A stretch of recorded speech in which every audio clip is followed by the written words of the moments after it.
So today's session is on the 75 Creative Minds of Tomorrow. This is a brainchild of Honorable Minister of Information and Broadcasting, Shri Anurag Singh Thakur. The 75 Creative Minds of Tomorrow initiative has been envisaged to encourage and nurture young talents across various aspects of filmmaking. In the last two editions, 150 young creators were identified from all over India, and their skills were honed through their offering various interventions and networking opportunities with stalwarts of Indian film industry. The activity is an important stepping stone as India looks to fulfill the potential of the creative economy, and we are looking to collaborate and connect with the leading talent development platforms from around the world. We will just take you through a video where what we did in this IFI, the last IFI, that is in the year 2022, and how we honed their talents with the help of Shots TV there. Can you please play the video? Just everybody to come on the side. Ambitious dream. 53 hours to make a movie, I am going. This November, during the International Film Festival of India, 75 newcomer filmmakers will face off in the most demanding creative challenge. Make 5 films in only 53 hours. This is an absolutely fantastic initiative to spot young talent.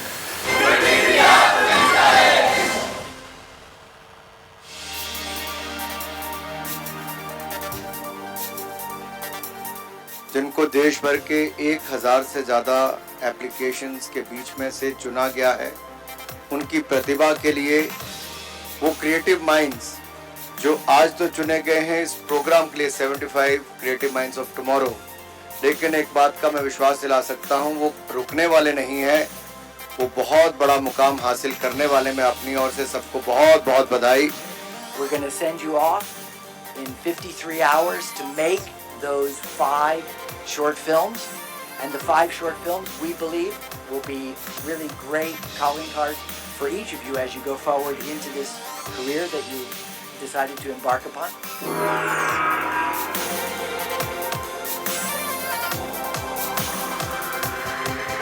My experience is so great. We are getting great facilities, we are getting great support. Hey, this is Shreya Raj Kapoor from Lucknow, Uttar Pradesh. We are Team Red that became pink.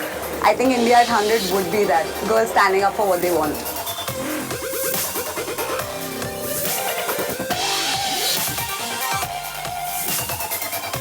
How am I feeling today? I was slept for last 2 nights. I don't care who is going to win this competition, but it's all about making memories with Shots TV and NFDC and everyone. On the first day I was like, I don't want to do that. But yeah, that's the challenge. You have to work with different people, different young people. The start of it, you just have to embrace the chaos, embrace whatever's happening, and just make the most of it. So, no, as far as I'm aware, it's been an extremely positive experience. No, it doesn't matter I win or I lose. It doesn't matter. I learn a lot, my team, this is matter for me. 4, 3, 2, 1!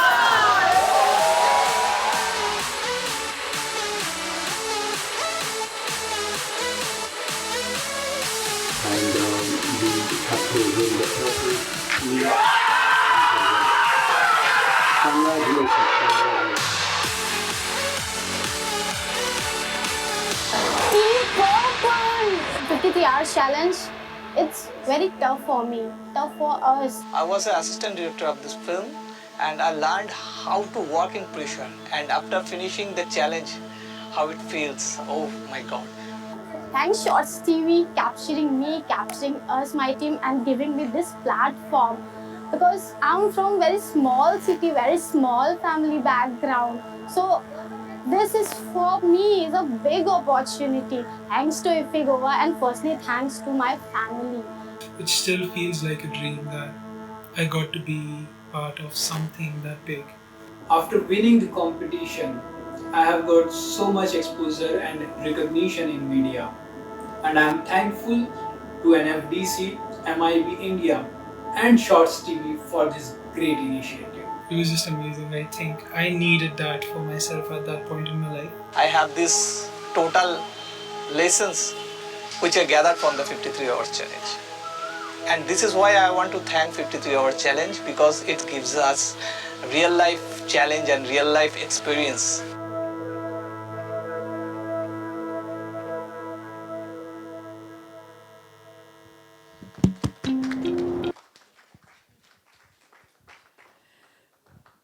So let us have a conversation and explore how we could work together and undertake meaningful steps towards talent development and training of creative talents from around the world. To discuss this, we have with us Mr. Pratul Kumar, who is the Joint Secretary Films, Ministry of Information and Broadcasting, and Managing Director of NFDC. Mr. Carter Pitcher, CEO Shots International. Ms. Tere de Jong, Head of NFF Professionals and Talent, Netherlands Film Commission and Film Festival. Mr. Florian Weghorn, Program Manager, Berlinale Talents. And Ms. Francesca Tilly, Media Professional and CEO, Independent Film. Mr. Tarun will now take the lead of the discussion. Cheers. Thank you very much, Sonal. Well, after a very, very wet start in this sunny can, we are glad that the sun is shining. And I've got some really amazing individuals who are going to help us know a little bit more about this really amazing initiative. I'm going to start with Mr. Kumar. After watching this video, what an amazing initiative by the Government of India. And it's quite amazing to see that the government is taking so much of interest in initiatives like these. So do you want to just tell us a little bit more about how this thing came up into existence, and why did you choose to do something like that? So, very good afternoon to everyone. And this actually came up in the 75th years of India's independence. This thought came over that in the entire film development, the talent is one of the most important components. So if you nurture the talents well, your outcomes of films would be definitely better. So we wanted to utilize the platform of the festival, and we wanted to use this 75th year for starting a new thing in terms of talent development.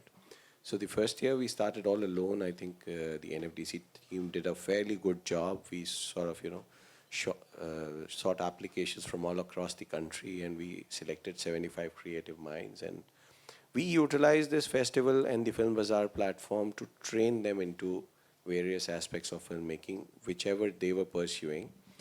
And that was the first edition. But then, yes, this thing got a major, transformation with Shots TV coming in last year. And they got into this, competitive spirit, and they got into teams. And that's how I think they learned the most. You can see it in the video. I think that was a transformational thing which we did with the help of Shots TV. And every year, I think we should try to scale it up. I don't know what format will we come with. And in the next November, when we are having on the 20th of November, this thing starting off. So, but yes, that the journey started off because of an idea which our Honorable Minister gave, and then it also coincided with our 75th year. But I think it has to evolve, and it has also to multiply in times to come. So we'll think around that and build it further. Absolutely. My next question to you, Carter. When this happened, did you ever think that you have bitten more than that you can chew? I mean, getting people that you've never worked with, these budding filmmakers, and then giving them such a mammoth challenge of actually producing 5 films in a very, very short span of time, 53 hours. It's not a joke.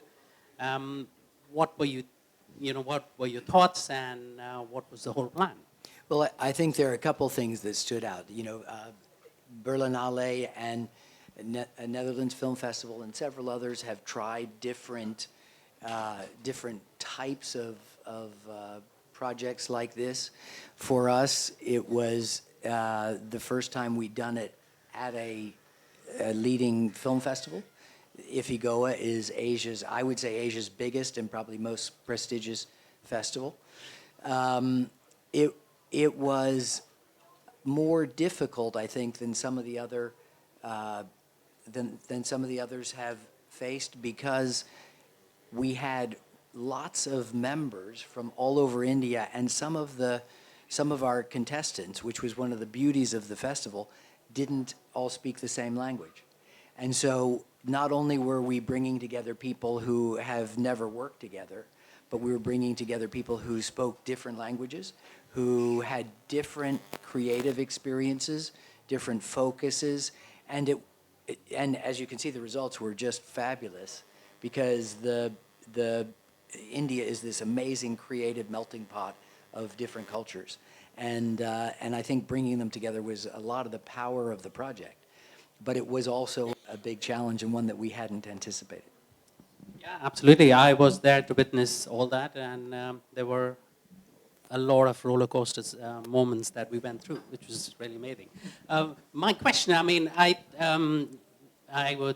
it's to Florian and to Stir as well, is what do you guys think? I mean, and with your respective festivals, are you running something similar, or do you feel that this is something which is important, or the festivals should be looking at?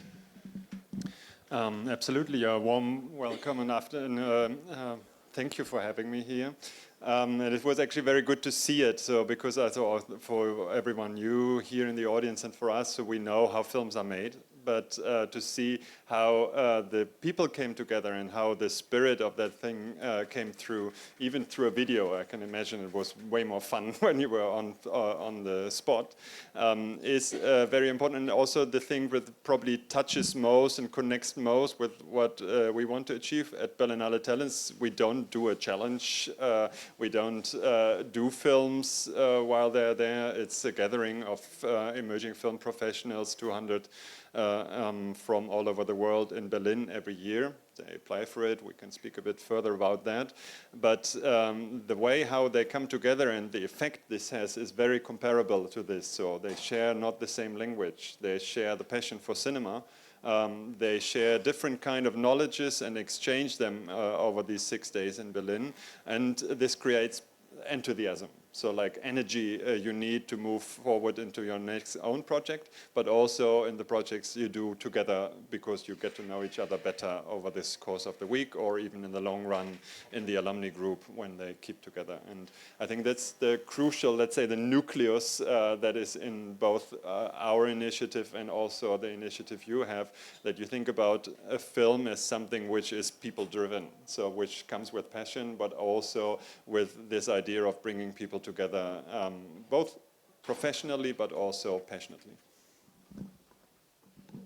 Yeah, I agree. Hello everyone, I'm Sterre de Jong from the Netherlands Film Festival.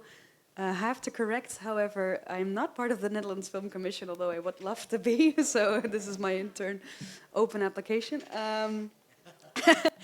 No, I work at the Netherlands Film Festival as head of professionals and talent over there, and we are a national film festival, so we only screen Dutch films. We sometimes also include films from Flanders in Flemish Dutch. But the things that we do range from young talent. So we have a couple of initiatives that really strive towards making the industry a more approachable network place for you to get to know industry professionals. So I can tell you a little bit more about that later. But we also have a couple of programs where we incubate ideas together, we pitch them, we work on marketing and training sessions together, so we see if the idea possibly has potential internationally or even in your own local industry. And I think what I really find inspiring about initiatives like this, it's not just about working on a film, although of course that's a great thing to work on, it's also about making mistakes. And I think making mistakes and learning from them, and as the people in the clip also mentioned, like having that safe space to experiment with it, and the fun and joy about it, and collaborative effort, I think, yeah, looks fantastic. Wish I would have been there. Yes, thank you so much. My next question is to you, Francesca.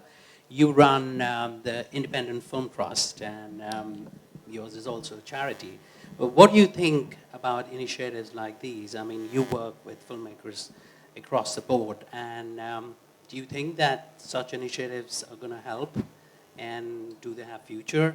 And do you really think that initiatives like this is going to, help more filmmakers actually pick up the trade and get more recognition? Yeah, thank you so much for having me. Yeah, the Independent Film Trust, we are a charity, and I think one of the things, because we're a charity within the film space, it's very important to us, that we have some sort of social impact. And so when we look at the film world, we're really looking at film as a viable career path or a sustainable career path for the people that we train. And I think what's so great about this program is obviously the educational aspect of skills training, but we work with a more collaborative approach.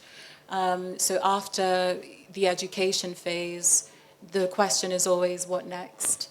So we educate, we empower, and we elevate. So the education is more the entry-level aspect of it. Empowerment is the sustained mentorship with industry insiders, and elevate is to either launch them into careers with production companies or studios, get their films made, or to distribute their films, because film is such a wide gambit. And so I think initiatives like this are so brilliant. And I think what happens with this in terms of, the collaboration across different cultures within India, different tribes within India, is going to be one to watch for the rest of the industry, which is becoming so much more cross-global, as we find different ways to work with each other. Sure, thank you so much. You talked a lot about training and giving people the platform. My question to you is, Mr. Kumar, how does the government feel now? These young filmmakers did some amazing stuff. It's a big feat to produce films in a very short span of time, and those films are very, very amazing. What is the roadmap for those filmmakers, and how is the government going to help them, get more and more learnings and to actually master the craft? Is there a plan that you are working upon? So this time the 75 creative minds basically came from that particular field, and they already had some kind of a familiarization, if not a formal education in that field. So it was good that, that is how I think that 53-hour challenge worked, and the films which came out of the India were of Shorts TV and NFDC were very, very good. And I think to make, it was not just the Shorts TV, like only short format playing in, but short filming also was happening there. So it was amazing, and I'm sure that we also keep a follow with them, that we wanted to work closely, we wanted them to work for the government bodies like Prasar Bharati, where we do some kind of this work. But all the people, we found that they found very good opportunities, and then we keep receiving mails from them that they're doing so well in their careers. And I'm sure that the government also can lend a helping hand in organizing some kind of a talent absorption. But I'll tell you that if the right amount of talent is there, there is always a deficit. Like, we are working a lot in the animation sector to develop that in the country, the animation and visual effects sector. And we foresee in the next 7 years, what we require only in the VFX sector is that we need about 2 million people trained into animation and visual effects to be able to, service the growing demand. And so is with the content. Everybody knows that the demand for content is growing every day in terms of increased OTT exposure, increased YouTube, increased different shorts formats and all those things. So I'm sure that, we have to get a bigger impetus, a systemic impetus through which we can also formalize a much bigger chunk. And we're working in our background with the universities, we are working with the other government departments who look after skilling. So, a lot is being done in the background. I think it's very, very interesting. One of the things that I saw that came out of the project was something, the first, just as an anecdote, the first days, we had a lot of personnel problems. People are saying, I'm never going to be able to work with this guy. I can't even talk to him. He doesn't even speak my language. I hate this person. Get them off my team. Move them away. And one team in particular, they were absolute. It was the end of their lives. They were going to quit. And then on the third day after we finished, 3 of them came, their arms around each other, the same 3 that had come and said, we're never going to be able to work together.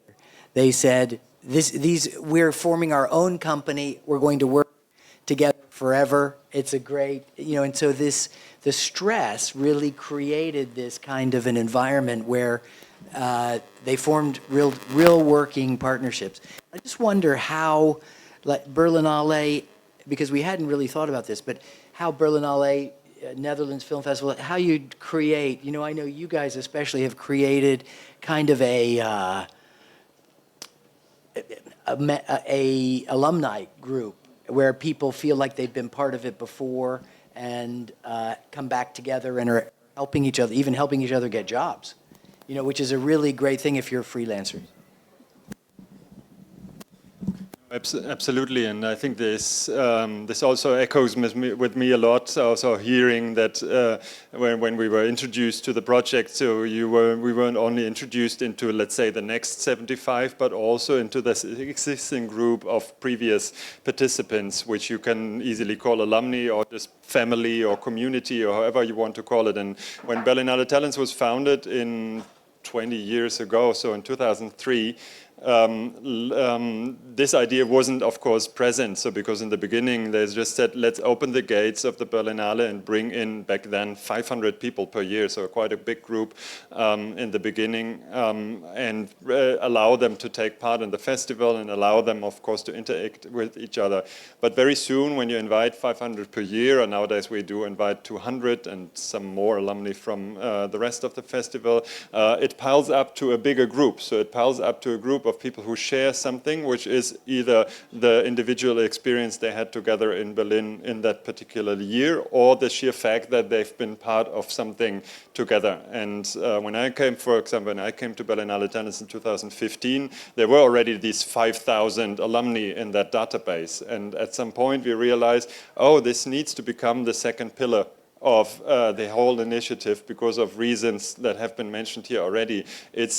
It's important that they stay together because they can work together, but it's also that this represents a certain or special kind of attitude how industry can be or become in the future, more collaborative, more based on exchange, more based on understanding also the different point of views, different fields of works have on the same thing. So because Berlinale Talents in particular, and this is similar to what also has been taking part in this place in the challenge, is representing 14 different disciplines. So it goes from a production designer to a sound designer to a director or a producer. Even curators nowadays are part of the whole process, or distributors and sales agents.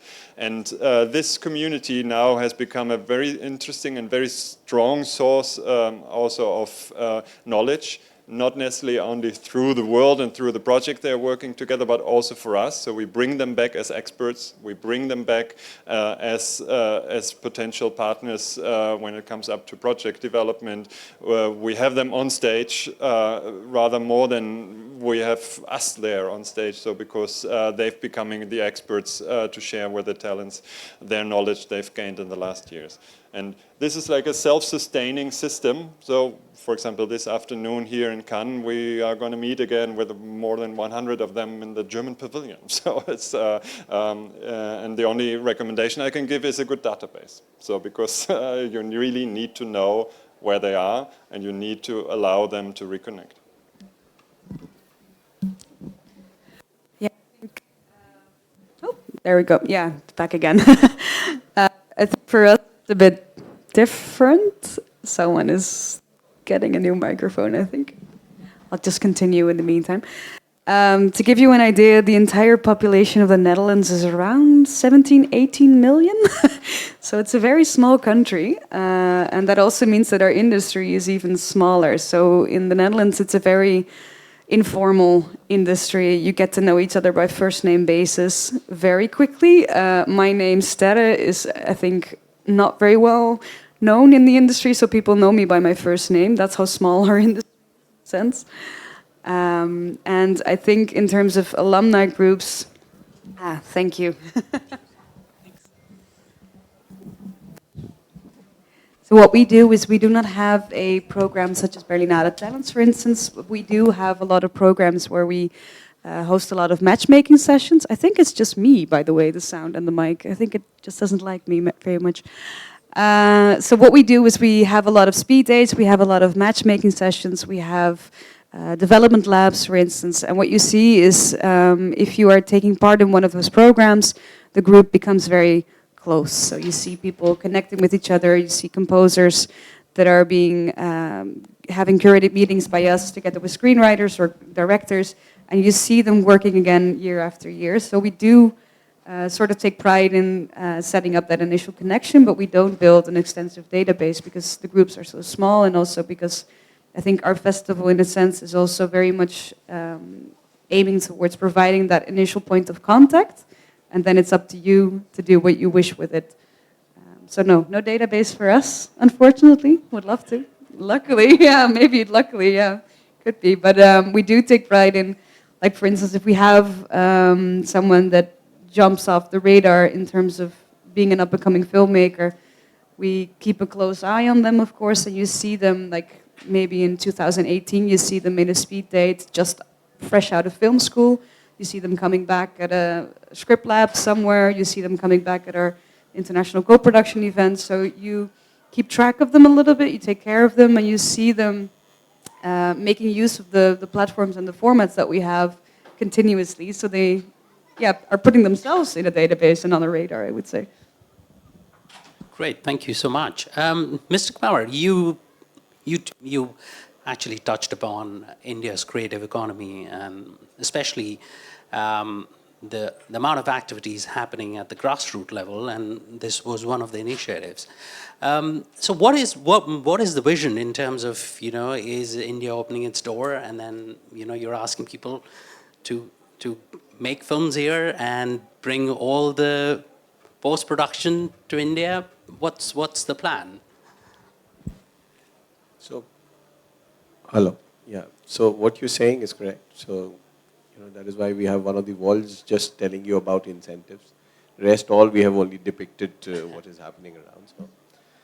So yes, we have last year in Cannes itself, Honorable Minister was here and he announced incentives for coming and shooting in India, incentives for doing any production work in India, including animation and visual effects, and also if you involve more and more local people, maybe some additional benefits.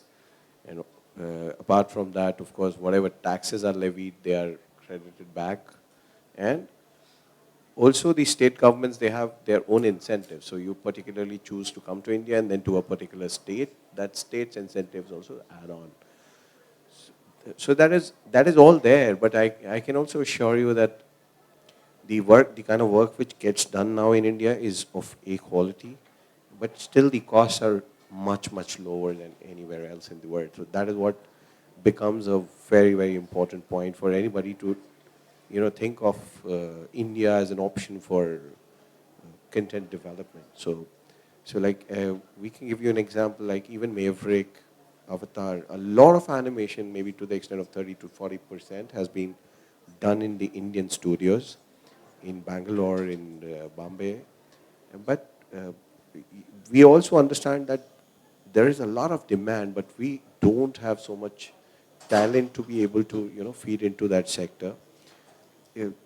Animation and visual effects being a very, very different sector in the sense it is not completely IT. And it is also not completely arts. So, a guy with an arts background and an arts inclination, the fine arts inclination, he has to pick up that IT and be able to be comfortably working on that. So India being a country where, people are very, very artistic. I mean, every local nook and corner of the country where you go in, you will find some of the local arts which have developed as a part of tradition and culture throughout centuries. So there are innately culturally oriented towards art, and also it's just about merging all that, and we have already done well in IT, so that's what that's why we identify this sector now as a champion service sector. So, you know, one of the sectors which is kind of going to do well by 2030 for us. So we're focusing a lot on that. Great. Carter, you launched Shorts TV in India back in 2018. So you've been running the operations in India for in its fifth year now. What's been your experience? You know, I mean, it was the first time when you launched the operations, and what's the journey been so far? And you know, what do you think? Well, you know, it's as the minister said, the Indian economy, creative appetite is enormous. Not just the economy is enormous, and the creative appetite is enormous. I think India has an amazing and deeply rooted tradition of storytelling. Bollywood has been kind of all by itself this massive and amazing center of creativity.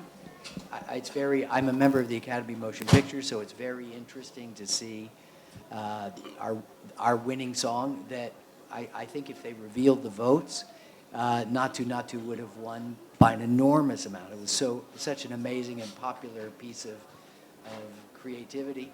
But I think it just shows that we're now on a path. India has really been rejoining the world economy in general in the last 10, 20 years. But even in the creative industries, we're on a path now more and more to bring Indian talent into the rest of the world and the rest of the world into India. So we've been experiencing a very real growth in Indian subscribers, very quick, rapid growth of Indian subscribers who are interested both in local films and local language films, and local stories, but also international stories that are winning awards. India is starting now to win awards everywhere, and it's really, really exciting. So I'm certain that animation is such a big area and such a big opportunity, because the costs in it are prohibitive, becoming prohibitive everywhere else in the world. It's a really amazing place to concentrate activity. So I'm, you know, I've become very bullish on where the creative sector in India is headed. Great. Well, I would say 2023 has been a great year for the creative economy of India, especially 2 Oscars, not just 1, but 2 straight away. I don't know what 2024 is going to bring as far as that is concerned. My next question to you, Florian, I mean, you've been with the program for a fairly long time, but I mean, are you also planning to take your program global and then maybe do some tie-ups with other countries and create a platform where talents from 3 different countries can come together and exchange ideas? I mean, we are becoming a global village. So any thoughts on that? Yes, and first and foremost, of course, if you have a group of that size, it is kind of a global initiative throughout the year. So because the people do meet again wherever they are, and they interconnect through and across all the different borders and backgrounds. But yes, also in practical terms, and also when you think about Berlinale Talents, it's a focused program in Berlin. So the core of the program is what happens in February during the Berlinale, but it has its 7 offshoots internationally. So very soon, this idea that you brought up here came into also the minds of those who are connected to talents or were connected to talents back then, and then we started to found initiatives. We say offshoots or Talents International initiatives, for example, in Tokyo or in Buenos Aires or in Guadalajara. All of them, each of them with the same idea, but a totally different and regional respective concept. So because the need is not always the same, and it's not the Berlinale knowing that best. So always a partner from the local side as a film festival is involved and entirely responsible also for the selection of the participants and also of the program, of course, in connection with us. So the one in Tokyo, for example, which is covering all over Asia, is very project focused. Whereas the talents in Beirut which is covering talents from the Arab world, which is without directors and producers. So we have only cinematographers, editors, and sound designers there. And you can imagine that the whole environment, the whole setup of workshops, but also the whole atmosphere is totally different because it's not so project-driven, it's more tech-driven, it's more about the questions sound designers or cinematographers has in mind. So you can see it's a living organism, and all these different offshoots are well connected. In the moment, we are not planning to do more, to tell you a little bit on outlook, because now with the alumni group so strong, we try to dig deeper into that to see how those, in a way like you also said, how those alumni can be moved on forward, also with the support of initiatives in local contexts, how they can be brought into a job, how they can be trained further on. You don't need Berlin for that. So there's so much strong initiatives around the globe we can connect with. Amazing, thank you so much. My question to you, I would like to ask you, Franziska, you know, in a scenario like that where you're trying to help filmmakers, and so an activity like that, how do you reckon it's going to help people who you are trying to make their lives better, their professional lives better, and actually give them a great platform so that their work can be seen? Do you see yourself, you know, getting help from, you know, platforms like these? Yeah, absolutely. It's integral to our model because, you know, I think we can all recognize that the sort of pathway in film is not necessarily linear in terms of the different roles that exist. And we're trying to demystify and facilitate those pathways for people. So it's very important for us to sort of leverage on successful programs. And, you know, we as the UK, of course, we're no longer in the European Union, so we're not necessarily connected to that wider world. So it's forced, well, my organization to think more outside the box and to find other countries that it could work with. I did just want to sort of touch on the animation point as well, which I think is so amazing.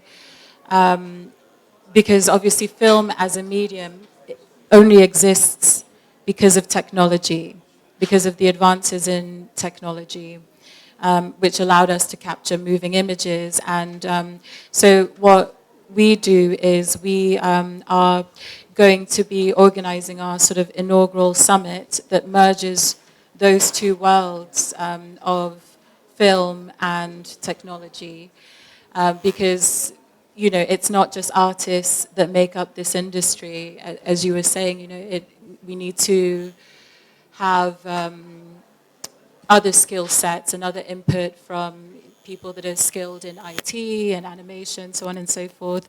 And this way, you know, I think it will allow people outside of this world to be able to see where there are more crossovers into getting into this industry.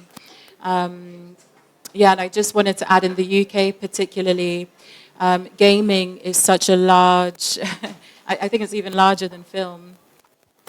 And it's always great to sort of look a couple of years ahead, and, you know, the trend looks like, you know, film is not just going to be a standalone in terms of IP. IP is going to cross over into other arts. And with this generation, they are used to being co-creative with content. And, you know, they lift content that they see from film, it goes on to gaming, and with gaming you can add on, more and more iterations of that. So I think you're really onto something by, looking at the animation aspect. So yeah, we just have to recognize ultimately that we shouldn't box ourselves into what, the previous traditional models. And for us, it's very important that we encourage vertical collaboration because, I'm not necessarily from this new generation that, picks things up so quickly, but empowering people with that knowledge feeds them back into the ecosystem and makes them stakeholders and shareholders into the future of our industry. Great. Thank you so much. My final question to Mr. Kumar. What is the long-term vision of the Creative Minds of Tomorrow, and where do you see this heading towards? And then it'll be great to have some of thoughts from everybody. I think keep building up. That is always the goal. But yes, looking at how Berlinale has been conducting and how they've been doing their background database so well, and they've been tracking everyone. And I'm sure that in a couple of years, we would also be having examples to showcase that the creative minds of tomorrow, who got initiated into this in this IFI through the IFI format, did so well. And actually, this is going to encourage them, encourage other people to take this art. And see, filmmaking is a sector which is widely not really organized, and mostly it is not. People are not formally mostly trained in this sector, so it is more and more. It will give them at least a platform, a hope to begin with, that through this they can get into this sector, and there is some hope that people who started off so small and they got selected into such a small program, and they eventually turned off to be that big. So that is what is the thing is there, and we also would like to not just stop at IFI, we would also like to keep mentoring them ahead also. And I'm sure Berlinale would also be doing something like that. So after that as well. So, and we definitely would require the support of Short Stay.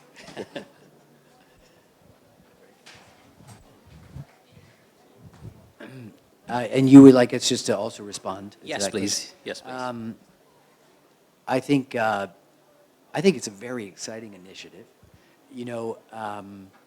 Winning any kind of prize makes such a difference in a young creative talent's mind. And just even just being selected to be part of something, like the film talents from Berlinale, like some of the things the NFF does, Netherlands Film Festival does. All of those selections just by themselves mean something. All of us I'm certain, can think back when we won an award when we were kids or in university, and it made such a big difference. And so I think one of the key pieces is reinforcing, is the fact that this program really reinforces over and over again that they have talent, and that they're all taking risks, they're all out trying to make something happen with their talent, and this gives them just another little boost that says, you're great, and we think you're going to be super. And I think that's really, really important. It's really exciting. I think putting them together in a database, a way they can help each other throughout their career, adds so much to the demystifying the process and really helping build a cadre of people who have real talent and real access to making movies. In so many countries, in the United States, in Britain, often filmmaking gets stuck in the hands of just a few people.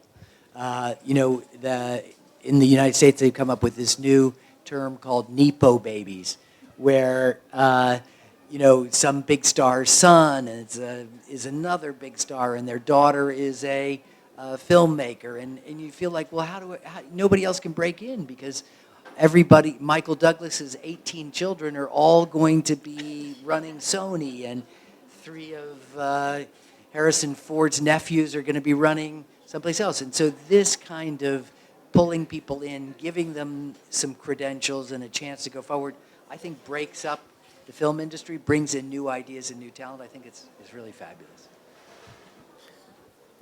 Thank you very much. It'll be great to have your thoughts as well. Some final thoughts. Yeah, final thoughts. One thing that I maybe can add to this discussion is I think it's vital for a country to make talent development a top priority, but it doesn't need to end there, because what you see happening in the Netherlands, for instance, is that there have been talent development organizations popping up left and right. But then what happens after you win your first award? What happens after you got your first pitch? I think talent development is a circular economy. You need to strengthen the economy through mid-career development. You need to keep financing those people. You need to keep giving them the attention, but also the support that they need. Because I think that one of the dangers of having a talent development program is also having them being lifted up to the stratosphere, giving them the sky, making stars out of them, and then it's up to them. And I think you have to continue guiding them towards that, and at a certain point they come back to you and they become your next experts, they become the teachers. But I think it needs to be circular in that sense. Yeah, I can just add to that. I think it's a very, very valuable point, and also what I learned in the years when I've been working with our talents is that listening is actually the strongest skill we can bring in. So because there is already a lot of talent, there is already a lot of potential, there is already a lot of also professionality in that group. Of course, you can always add more, or you can twist a little bit here and there, but you don't become a talent by attending a talent development program. You already have one, and this needs to be discovered. Sometimes it's also a talent that isn't yet discovered globally, so it needs to be then raised and hoisted. And especially when I think about also the Indian participants, I have to say, and I'm not fishing for compliments, but there is a very strong delegation every year also of talents applying to our program from India. And you have to know it's 3,500 applications and only 200 are selected. So if there's a good portion of Indian participants every year, then this means that they are strong in whatever they bring, cinematography and so on. And this learning and this listening also led to changes within our program, and that's the other thing. We as talent developers need to develop, and we need to change. And when I think about nowadays programs like the MasterCard Enablement Program, for example, which is a program within talents which supports talents in what they do when they don't do films. It took us a while to reach that point, but it is supporting, for example, in the moment, an Indian filmmaker named Chuchita Latti. She has a film in the making. We supported the film through our project labs, but in the program she's taking part with MasterCard, it's a program where she is developing a new initiative to bring young women and girls into technical grip and technician jobs within the country. So connect them and put them into skills. And this is not only needed, it's also something that also deserves talent development, deserves support in the same way. So we are very proud to support them in that bigger sense, because it pays back. It pays back to the country, hopefully it pays back to the individual, but it also pays back to what we call the community, so that self-sustaining initiative of people and filmmakers who understand it's not only about me, it's also about what can I give to the others. And I'm very proud and happy, and continue that hopefully in the next years also, with India being present in Berlin and in the European film market anyway. So I think it's our little contribution to that. Great. Thank you. We have some final thoughts from you, Francis? Sure. Thank you. I think just to sort of echo what Carter was saying, that the initiative in and of itself is just amazing. The fact that the government has recognized the value of artists, and I think that always makes a difference for a government to sort of elevate a certain industry or a certain field. It sort of gives people that sense of courage. And just a personal anecdote, I've lived in Los Angeles before, and what struck me really was the difference of the permission I felt I had to say that I was an artist, or just to even be an artist, and that freedom that it gave. So I think just continuing to showcase the value of an initiative like this, sort of generates, more and more people wanting to enter the industry, because often, the roles that are celebrated are sort of front of house roles, acting, so on and so forth. But this is great. So just it's brilliant. Absolutely. Thank you so much. Thank you. It was really lovely interacting with anybody. Sonal, do we have any questions from the audience? Do I have time for that, or should we just wrap it up? Okay. All right. Thank you so much. Thank you very much.